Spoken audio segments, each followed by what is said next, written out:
ہمارے قائد ہمارے قائد ہمارے قائد کرے فرشتے تیری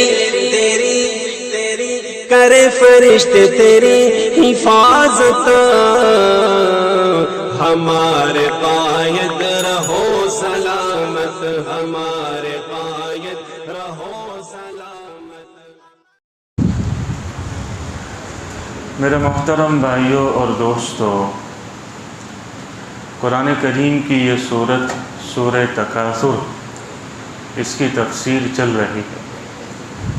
گزشتہ مجلس میں بھی اس سورت کے متعلق بہت ساری باتیں بتلائی تھیں۔ آج اسی سورت کے متعلق کچھ اور باتیں عرض کر دیتے ہیں۔ اللہ تعالیٰ فرماتے ہیں الہاکم التکاثر، آگے بڑھنے کی فکر نے، ایک دوسرے سے بڑھ چڑھ کر آگے بڑھنے کی طلب نے، اس فکر نے تمہیں غفلت میں ڈال دیا ہے۔ تم اپنی زندگی کے مقصد سے غافل ہو گئے۔ حتی زرتم المقابر، ایک دن ایسا آتا ہے کہ اسی غفلت میں رہتے رہتے، اسی غفلت میں زندگی گزارتے گزارتے تم اپنی قبروں میں پہنچ جاتے ہو۔ کلا سوف تعلمون ثم کلا سوف تعلمون، اللہ بڑے پیار سے سمجھا رہا ہے، کلا ایسا نہیں ہونا چاہیے، ہرگز نہیں۔ جیسے باپ اپنے بیٹے کو کہیں کہ بیٹا ایسا مت کر، ایسا نہیں ہونا چاہیے، تیرے لیے یہ کام اچھا نہیں ہے، ایسا اللہ پیار سے کہہ رہا ہے کہ نہیں نہیں ایسا نہ کرو، اللہ کو نہ بھول جاؤ، اللہ کی کتاب کو نہ بھول جاؤ، دین کو نہ بھول جاؤ، آخرت جنت و جہنم کو نہ بھول جاؤ، ایسا نہ ہو۔ کیوں؟ اگر تم بھول گئے، غفلت میں تم نے اپنی زندگی گزاری، تو سوف تعلمون، عنقریب تم جان لو گے اس غفلت میں زندگی گزارنے کا کیا انجام ہوتا ہے۔ ثم کلا سوف تعلمون، اللہ کہہ رہا ہے پھر ہم تمہیں سمجھا رہے ہیں۔ جیسے باپ کہہ رہے ہیں بیٹا ایک نہیں 3 مرتبہ تجھے کہتا ہوں، دیکھیے یہ کام مت کر، وہاں مت جا، یہ مت خرید، 3 مرتبہ تجھے سمجھا رہا ہوں۔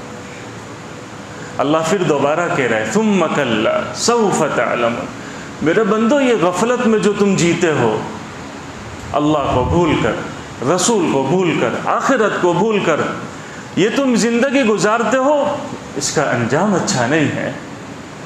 ثم کلا سوف تعلمون، پھر عنقریب جان لو گے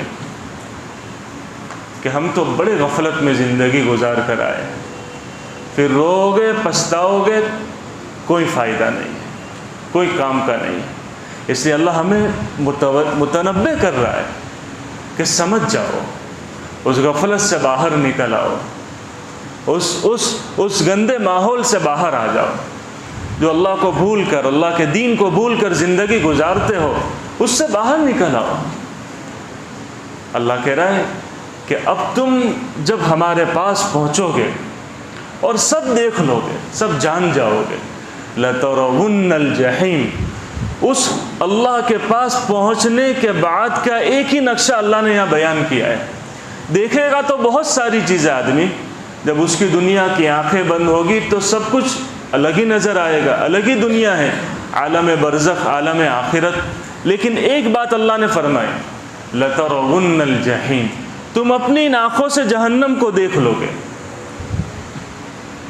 ابھی آدمی کو یقین نہیں ہے، سارا غیب میں ہے، پوشیدہ ہے، نظر نہیں آتا ہے۔ اگر نظر آ جائے تو سارے ہی مسلمان ہو جائے، اس لیے تو اللہ نے غیب میں رکھا ہے۔ یہی تو امتحان ہے کہ کون بن دیکھے مانتا ہے۔ قرآن کی پہلا صفحہ ہے الذین یؤمنون بالغیب، جو پوشیدہ باتوں پر ایمان لاتے ہیں، پوشیدہ چیزوں پر، نہ اللہ کو دیکھا، نہ اللہ کے نبی کو دیکھا، نہ جنت دیکھی، نہ جہنم دیکھی، لیکن وہ یقین رکھتے ہیں، ان کا اسی پر ایمان ہے۔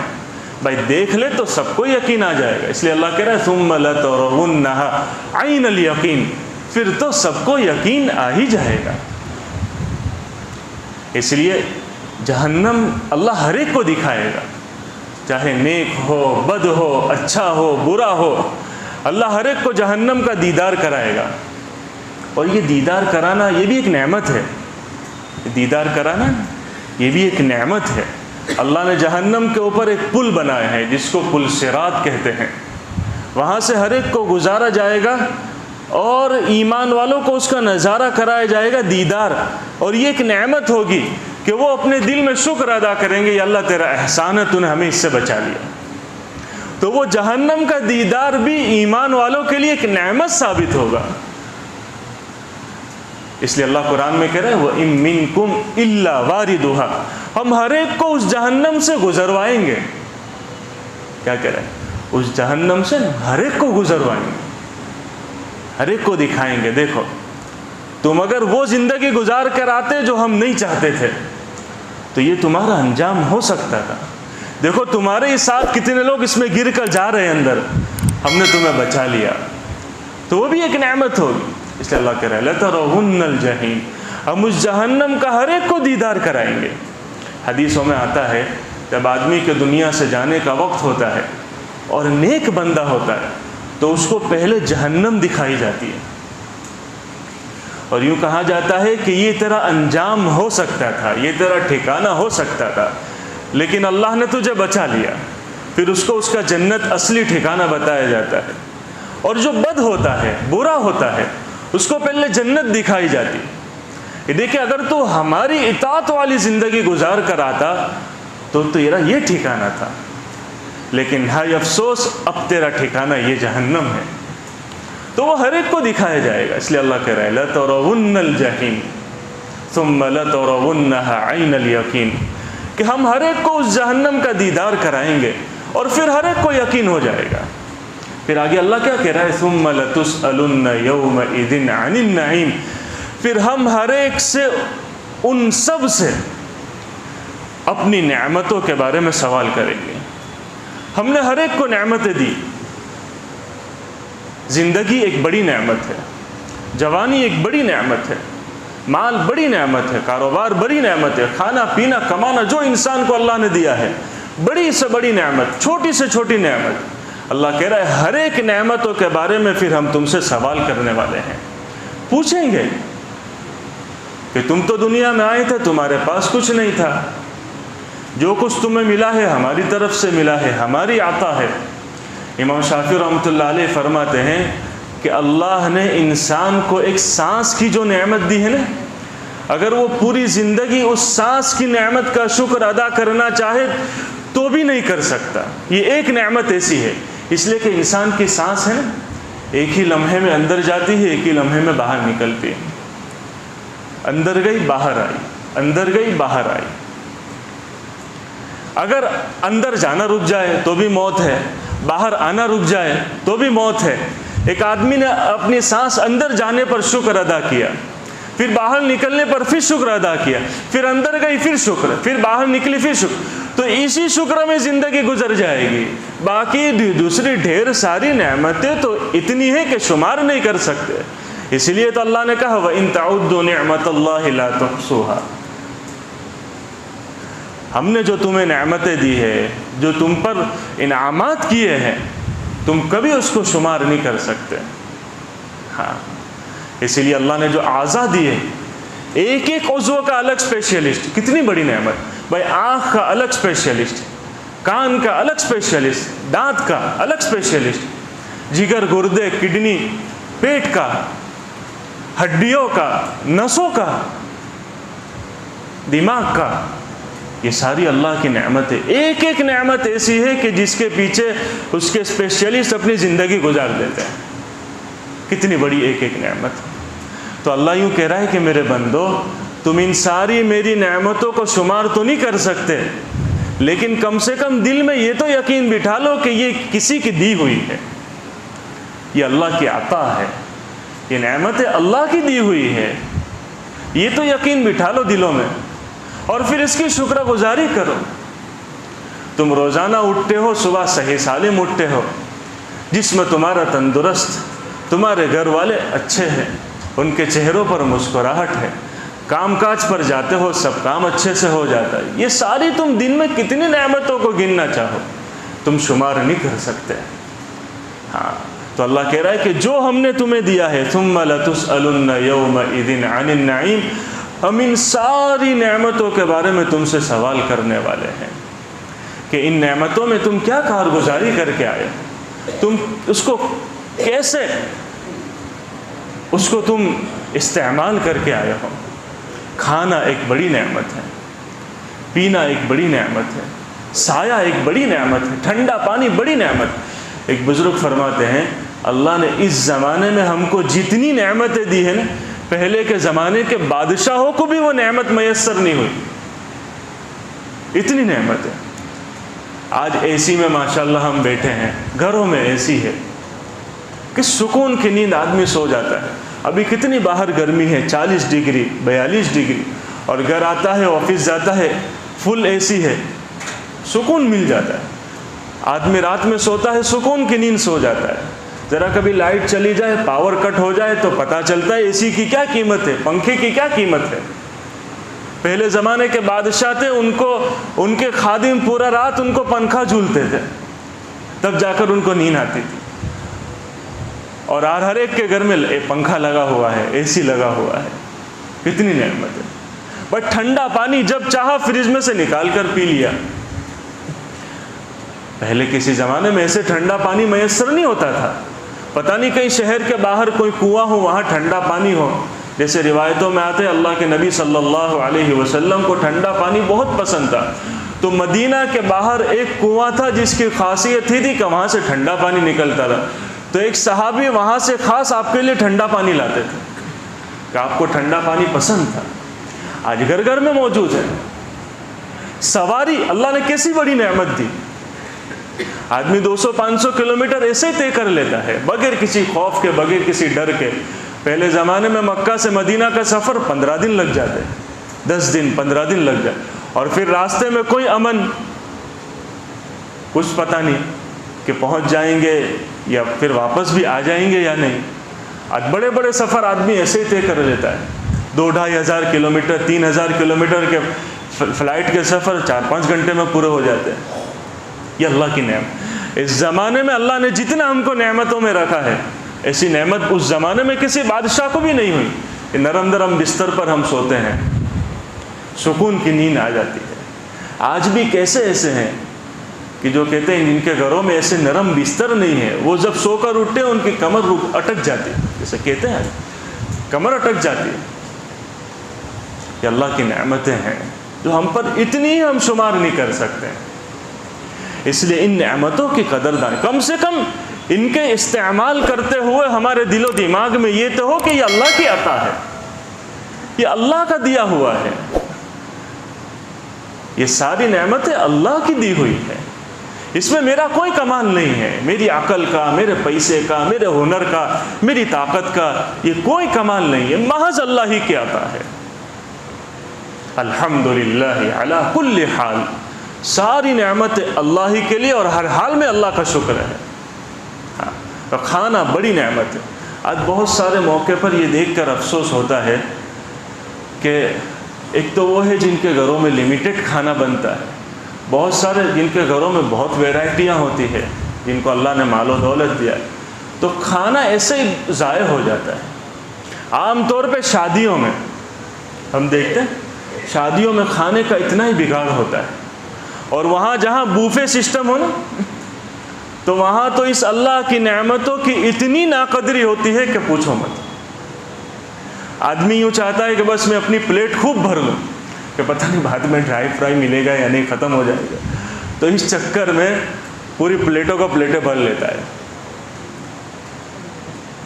عجیب ہمارا ایک حال ہے کہ جو چیز مفت میں ملتی ہے نا نعمت، اس کو ہمارے دل و دماغ میں ہوتا ہے کہ جس طرح استعمال کرنا چاہو کرو. جو اپنے پیسے سے ملتی ہے اس کی قدر کرتا ہے. میں آپ کو ایک مثال دوں. ایک آدمی وضو خانے پر بیٹھا ہے اور نل کھولا، پانی جا رہا ہے، پانی جا رہا ہے، پانی اللہ کی نعمت ہے، بھلے اس کو اس پر پیسے نہیں لگا لیکن اللہ کی نعمت ہے۔ حدیثوں میں فرمایا کہ تم چاہے سمندر کے کنارے پر بھی ہو لیکن اس پانی کی قدر کرو۔ تو آدمی بے تحاشا استعمال کرتا ہے۔ ایک آدمی سفر پر جا رہا ہے، اس کو وضو کرنا ہے، اب اس نے 20 روپے کی بوتل لی وضو کرنے کے لیے، اب وہ 20 روپے کی 1 لیٹر کی بوتل میں سمجھتا ہوں اس دو ممبر وضو کر لیں، اس کو اس پر پیسہ لگانا پڑا ہے، تو اس لیے اس کو صحیح سے، اس کو ڈھنگ سے، سلیقے سے اس نعمت کا استعمال کرے گا کہ ختم ہو جائے گا پھر 20 لگانے پڑیں گے۔ تو آدمی جب کسی نعمت کے پیچھے اس کا کچھ لگتا ہے نا تو قدر آتی ہے، لیکن جہاں اس کا کچھ نہیں لگتا ہے نا تو وہ سمجھتا ہے کہ جیسے استعمال کرنا کرو، اپنا کیا ہے۔ یہ نہیں بھائی، نعمت تمہیں تمہارے اپنی طرف سے ملی ہے، اپنی محنت سے، یا کسی اور دوسرے نے تمہیں دی ہے تو وہ اللہ ہی کی نعمت، اور اللہ اسی نعمت کے بارے میں تم سے سوال کرے گا۔ بھائی جیسے ایک آدمی کھا رہا ہے، دعوت ہے، خوب کھا رہا ہے، بھائی چاہے پیسہ اس کا لگا ہوا، پیٹ تو تیرا ہے نا، ہاضمہ تیرا خراب ہوگا تو تجھے ڈاکٹر پاس جانا پڑے گا، تکلیف تجھے اٹھانی پڑیں گے، بھلے تجھے مفت میں ملا ہے۔ جیسے ہمارے ایک ساتھی کہتے تھے نا، بھائی تم کو کھانے کی دعوت ہے، کھایا کرنے کی دعوت نہیں ہے، کھانے کی دعوت ہے، کھایا کرنے کی دعوت نہیں ہے۔ تو یہ جو نعمت، اس کی قدردانی۔ میں ایک واقعہ سنا کر بات ختم کر دیتا ہوں۔ مفتی شفیع صاحب رحمۃ اللہ علیہ فرماتے ہیں کہ ہمارے ایک استاد تھے مولانا سید اصغر حسین صاحب رحمۃ اللہ علیہ، کہتے تھے میں ان کے یہاں ایک مرتبہ ان کی خدمت میں حاضر ہوا، وہ کھانا کھا رہے تھے، مجھے بھی شریک کر لیا۔ جب کھانے سے فارغ ہوئے تو میں دسترخوان اٹھانے لگا، تو مجھے کہنے لگے مفتی صاحب دسترخوان اٹھانا آتا ہے؟ میں نے کہا حضرت دسترخوان اٹھانا یہ کوئی فن ہے، کوئی دھندا ہے جس کو سیکھنا پڑے، کوئی فن ہے، کوئی ہنر ہے جس کو سیکھنا پڑے؟ تو کہنے لگے ہاں مفتی صاحب یہ بھی ہنر ہے، رکو میں آپ کو بتاتا ہوں دسترخوان کیسے اٹھایا جاتا ہے۔ کہا اچھا جی۔ کہا ہمارے استاد نے دسترخوان کو ایسے سمیٹا کہ دسترخوان میں جو ہڈیاں صرف پڑی رہ گئی تھی اس کو ایک طرف کیا، اور وہ چھوٹی چھوٹی ہڈیاں جس پر تھوڑا بہت گوشت بھی لگا ہوا ہوتا ہے اس کو ایک طرف کیا۔ کتنی روٹی کے بڑے بڑے ٹکڑے رہ جاتے ہیں اس کو ایک طرف، کتنے ہیں جو صرف ذرات ہوتے ہیں، بھوسا ہوتا ہے، اس کو ایک طرف کیا۔ کہا یہ جو صرف ہڈیاں ہیں اس کو جا کر فلاں میرے گھر کے باہر وہ کنارے پر رکھ دو، کتے آئیں گے کھا لیں گے، اور جو یہ جس پر تھوڑا بہت گوشت ہے اس کو وہاں رکھ دو، بلی آئے گی کھا لے گی، اور یہ جو روٹی کے تھوڑے بڑے ٹکڑے ہیں اس کو فلاں چھت پر ڈال دو، وہ کبوتر آ کے کھا لیں گے، اور یہ جو چھوٹے چھوٹے بھوسے رہ گئے نا اس کو اس جگہ ڈال دو، کیڑے مکوڑے اس کو کھا لیں۔ یہ سکھایا کہ نعمتوں کی ایسی قدر ہوتی ہے کہ ہمارے بڑے ہمیں سکھلا کر گئے، صرف نماز روزہ نہیں سکھلایا ہے، صرف حج زکوٰۃ نہیں بتلا کر گئے، یہ بھی سکھلا کر گئے ہیں کہ تمہیں ایسے زندگی گزار۔ جب آدمی ایسے زندگی گزارتا ہے تو اس کی زندگی لطف ہو جائے، ورنہ آدمی بے تحاشا رہتا ہے جس کو کچھ عطا پتہ نہیں، جو آیا اڑاؤ، جو آیا خرچ کرو، تو پھر زندگی بھی کبھی وبال بن جاتی ہے، کبھی اس کے لیے اپنی مصیبت بن جاتی ہے۔ تو اللہ یوں کہہ رہا ہے ثم لتسألن یومئذ عن النعیم، پھر ہم تم سب سے ہماری دی ہوئی ساری نعمتوں کے بارے میں ہم تم سے سوال کریں گے۔ اللہ تعالی ہم سب کو عمل کی توفیق عطا فرمائے۔ آگے کی اور بھی کچھ باتیں ہیں وہ انشاءاللہ آئندہ ہفتے عرض کر دیں گے۔ سبحانک اللہم وبحمدک وتبارک اسمک وتعالی جدک ولا الہ غیرک، اللہم صلی علی سیدنا محمد وعلى آل سيدنا ومولانا محمد وبارك وسلم۔ ربنا آتنا في الدنيا حسنة وفي الآخرة حسنة وقنا عذاب النار۔ اللهم إنا نسألك الجنة وما قرب إليها من قول أو عمل، ونعوذ بك من النار وما قرب إليها من قول أو عمل۔ اللهم إنا نسألك من الخير كله عاجله وآجله ما علمنا منه وما لم نعلم، ونعوذ بك من الشر كله عاجله وآجله ما علمنا منه وما لم نعلم. اللهم إنا نسألك من خير ما سألك منه نبيك سيدنا محمد صلى الله عليه وسلم، ونعوذ بك من شر ما استعاذك منه نبيك سيدنا محمد صلى الله عليه وسلم. وأنت المستعان وعليك البلاغ ولا حول ولا قوة إلا بالله. وصلى الله تعالى على خير خلقه سيدنا ومولانا محمد وعلى آله وأصحابه أجمعين برحمتك يا أرحم الراحمين. یہ لوگوں کون مقتل سے سراپا خندزن آیا، جو اس انداز سے باندھے ہوئے سر سے کفن آیا. اڑا دو خاک دشمن پر کہ ظالم جان من آیا، بٹا دو داغ باطل پر کہ اب باطل شکن آیا.